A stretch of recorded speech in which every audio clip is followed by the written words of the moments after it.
there's a very good chance you already own bonds right now, and you couldn't explain what they are if someone put you on the spot.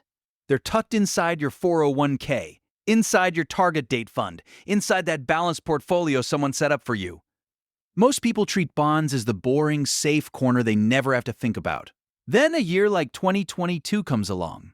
Interest rates shoot up, and suddenly the safe part of everyone's portfolio drops right alongside their stocks. People were stunned. Aren't bonds supposed to be the safe ones? By the end of this video, you'll understand what a bond actually is. The one rule about bonds that trips up almost every beginner, and whether you even need them. No jargon left hanging. Welcome to Grow with Tony. I'm Tony, and today we're finally making sense of the part of investing that everyone nods along to but almost nobody actually understands. Bonds. This video is for educational purposes only and is not financial advice. Please do your own research before making any investment decisions. Now, let's get into why this actually matters for your money. Bonds sound complicated and dull, so beginners usually do one of two things. Either they skip them completely because they seem boring, or they end up owning them without the faintest idea how they actually work. To be honest, both of those paths are a problem. Here is why. When you don't understand something that is sitting in your own portfolio, you can't tell the difference between it behaving normally and something actually going wrong.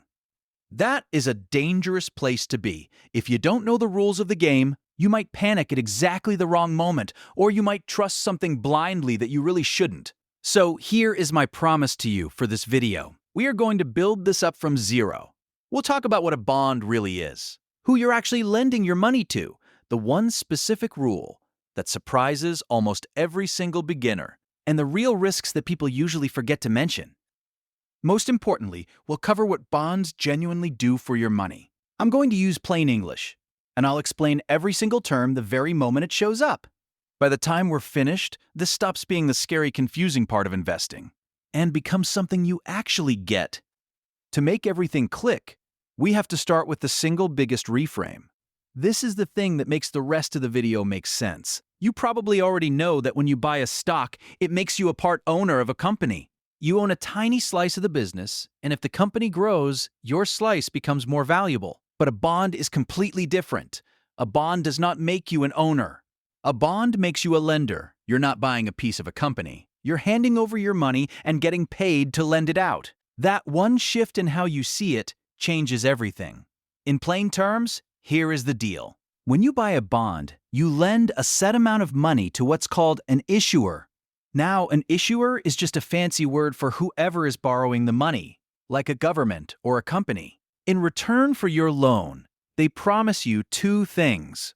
One, they'll pay you a set rate of interest on a regular schedule, which is usually every 6 months. And two, on a specific future date, they'll give you your original money back in full. Since this is where people usually get confused, let's define the words that people often pretend to understand. First, there's the principal. You might also hear this called the face value or the par value. Don't let those different names trip you up because they all mean the exact same thing. The principal is the amount of money you originally lent, and it's the chunk of cash you get back at the very end. Then there's the coupon. This is just a slightly old-fashioned name for the regular interest payments. It's called a coupon because, back in the day, bonds actually came with physical paper tickets that you would literally clip off and cash in. Today it's all digital, but the name stuck. Finally, we have maturity. Maturity is simply the finish line date. It's the day the loan is officially up and the issuer pays you back your principal. To make this concrete, let's use a simple example. Picture this. Imagine you lend the US government $1,000 for 10 years. That $1,000 is your principal. In this example, the government agrees to pay you interest twice a year, like clockwork, for the next decade. Those regular payments are your coupons. Then, 10 years later, on the maturity date, the government gives you your full $1,000 back. That, from start to finish, is how a bond works. When you step back and look at the big picture, the contrast is very clear. Stocks are about growth and ownership. When you buy stocks, you're betting that a business will get more valuable over time. Bonds, on the other hand, are about getting paid to lend. They have a defined beginning, defined payments along the way, and a defined end. Neither one is better or worse than the other. They just do completely different jobs in a portfolio. And most beginners have never had anyone actually spell out that difference. Now that you know what a bond is, you need to know who you can actually lend your money to, because the borrower determines the risk. There are three main types of borrowers you'll run into, and who you choose to lend to is what mostly decides how risky the investment is. First, you have U.S. Treasuries. This is when you lend your money directly to the U.S. government. These are backed by what's called the full faith and credit of the United States government. In plain words, that just means the full taxing power and the entire backing of the country stands behind the loan. Because of that, treasuries are considered about the lowest risk lending there is. Now they come in different lengths, but you don't need to memorize every single one. Just know that there are short ones, called treasury bills, that last a year or less. There are medium ones, called treasury notes, that run anywhere from a few years up to about 10. And then there are long ones, called treasury bonds, that stretch out 20 years or more. Just remember, bills are short, notes are medium, and bonds are long. That's all you really need to hold on to. Second, you have corporate bonds. This is when you lend your money to a company instead of the government. Now, think about it logically. A company, even a huge one, is more likely to run into financial trouble than the U.S. government is, because there is more risk that a company might not be able to pay you back. They generally have to pay you a higher rate of interest to make the loan worth your while. This is the classic trade-off you see everywhere in investing. More risk generally requires more reward. Third, you have municipal bonds. This is when you lend to states, cities, or counties. These are often used to fund things you actually use in your daily life, like roads, schools, and water systems. But here is a quick beginner reality check, because this is how it actually works in the real world. Almost nobody starting out goes and buys these bonds one at a time. It would be a huge headache to track 100 different maturity dates. Instead, what most people actually own is a bond fund, or a bond ETF. An ETF is just a fund that you can buy and sell in the stock market, just like a regular stock. Either way, it's a single fund that holds hundreds or even thousands of different bonds for you. This gives you instant variety, and you don't have to worry about the individual loans. Remember that target date fund or balanced portfolio I mentioned at the start of the video? It's almost certainly holding a big basket of bonds on your behalf. That is most likely how you already own bonds without ever having to choose a single one. Now we have arrived at the heart of the video. This is the part that blindsides almost every beginner. So I want you to really sit with this and let it sink in. Here is the one rule that governs the bond market. Interest rates and bond prices move in opposite directions. When interest rates go up, the price of bonds you already own goes down. When interest rates go down, the price of existing bonds goes up.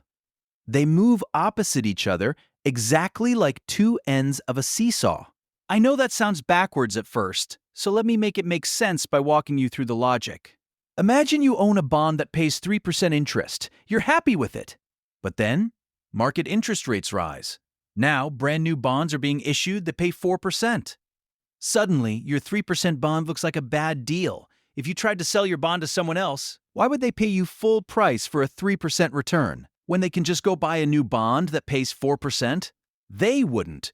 So, if you want to sell your bond before it matures, you have to knock the price down to make it competitive with the new higher rates. This isn't a glitch in the system. It's just basic supply and demand doing its job. To show you how this looks with actual numbers, let's look at a simple illustration provided by the SEC. Again, I want to be clear that these are just example numbers to show how the rule works, not a reflection of today's market. Imagine a bond with a 3% coupon. If market interest rates rise from 3% to 4%, that bond's price could fall from about $1,000 down to roughly $925. It's the same bond, it's making the same payments, and it's the same promise from the issuer.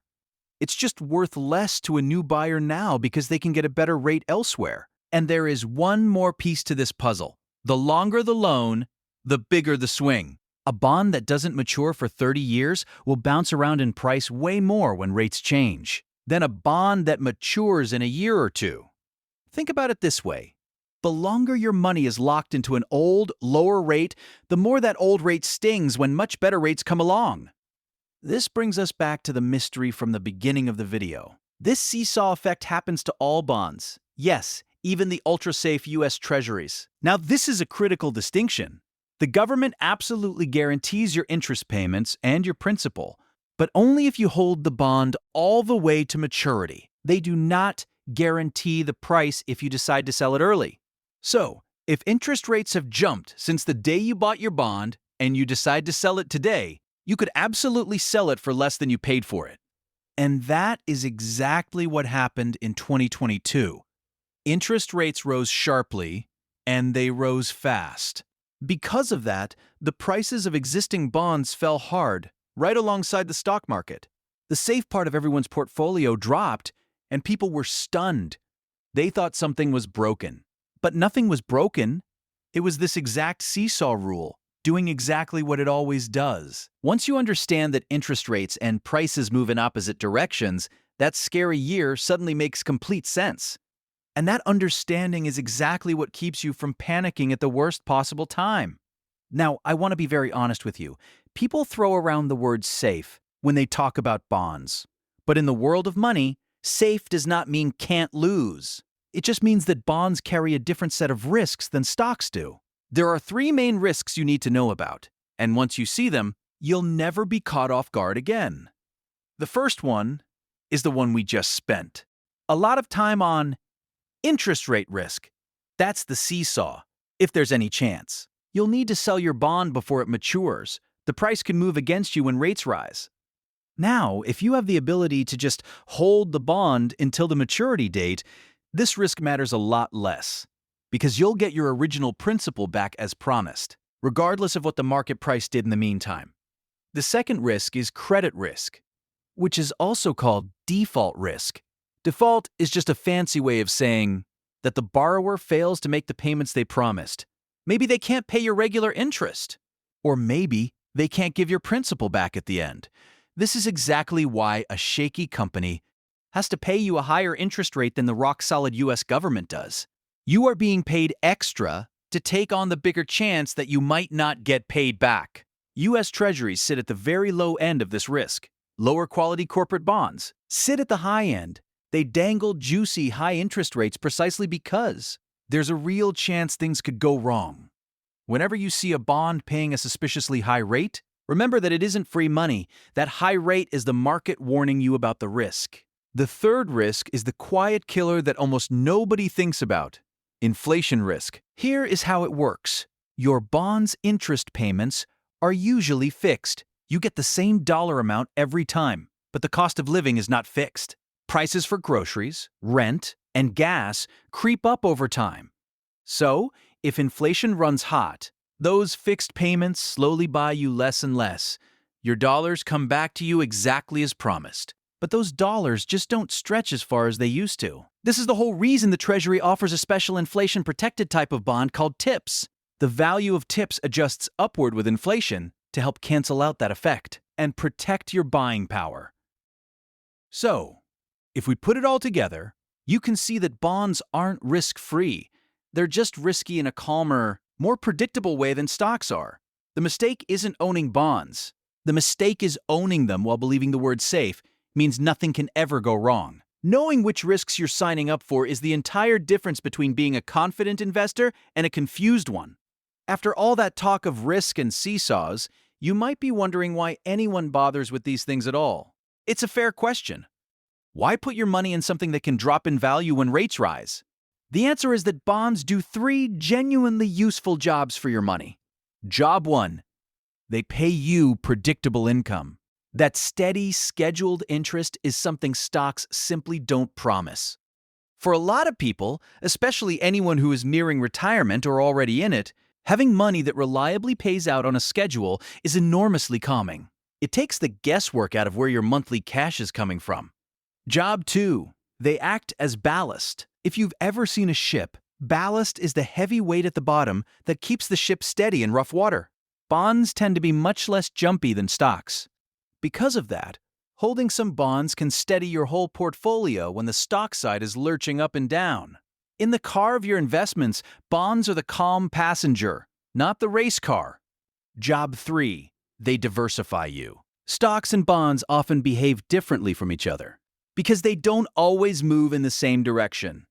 Owning both can smooth out your ride over time, instead of having everything zigging and zagging together. But here is the honest asterisk, and you already saw it with the 2022 example. Often is not always. In 2022, stocks and bonds fell together.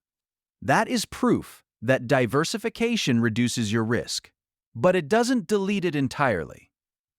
Anyone who tells you that bonds will always go up whenever stocks go down is overselling it. Now, you might be asking yourself how much you should actually lean on bonds in your own portfolio. This comes down to your timeline. I'm going to keep this relative because there is no magic percentage that fits every single person. But generally speaking, the further away you are from needing the money, the less you tend to rely on bonds. If you're young, you've got plenty of time to ride out the bigger swings of the stock market in exchange for higher potential growth.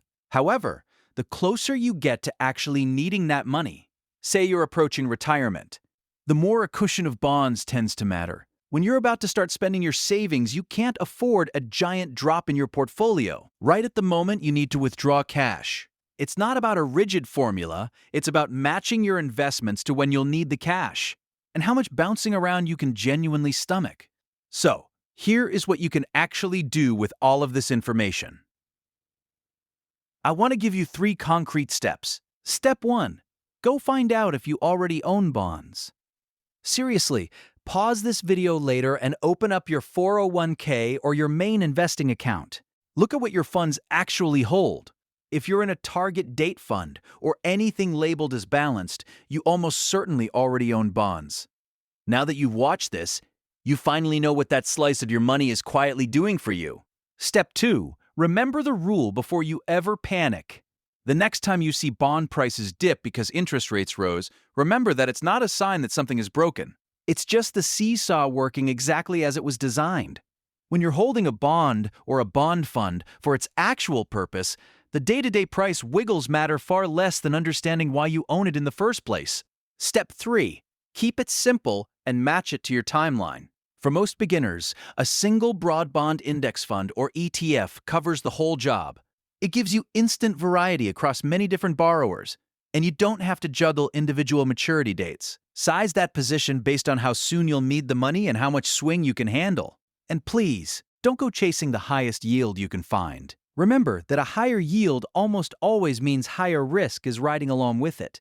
The bottom line is this: bonds aren't exciting, and they were never meant to be. They're the part of your money that gets paid to lend and helps keep the whole ship steady. And now, you actually understand the piece of investing that most people just nod along to. If this finally made bonds click for you, subscribe so the next confusing money topic gets a whole lot simpler too. And tell me in the comments, did you already own bonds without realizing it? I read every single one. Understanding what you own is half the game. See you in the next one.